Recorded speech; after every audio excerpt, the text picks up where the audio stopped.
काहे लागी तिवई हो कतेक नहैलु। कहे लागी गंगाया स्नान। कहे लागी गंगा नहान। कहे लागी तिवई कठिन तप कैलु।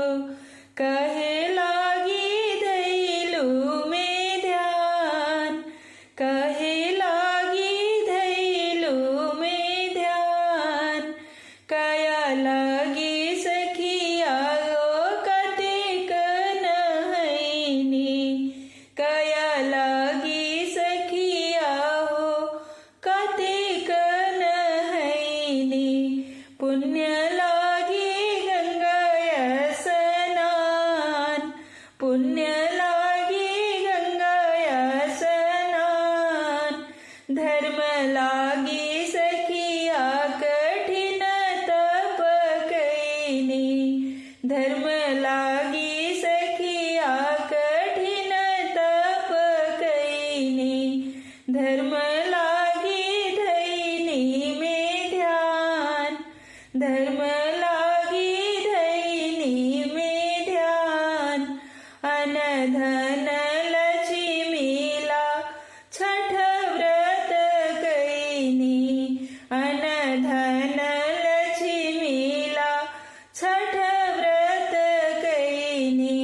छठी मई के महिमा महान। छठी मई के महिमा महान। अन धन पुत्र लागी छठी व्रत कैनी।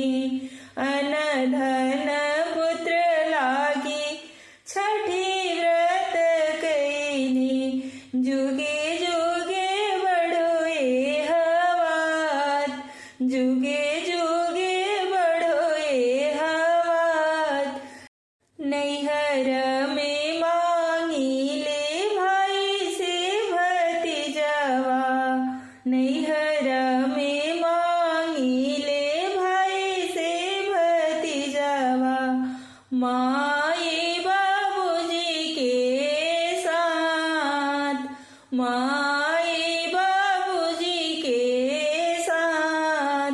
अपना ला मांगी ले सर्व सुहगवा। अपना ला मांगी ले सर्व सुहाग। बनल रहे मोर भाग्य। बनल रहे मोर भाग्य। कहे लागी तिवई हो कतेक नहैलु। कहे लागी गंगा नहान। कहे लागी गंगा नहान। काया लागी सखिया हो कतेक नहैनी। पुण्य लागी गंगाया स्नान। पुण्य लागी गंगाया स्नान। धर्म लागी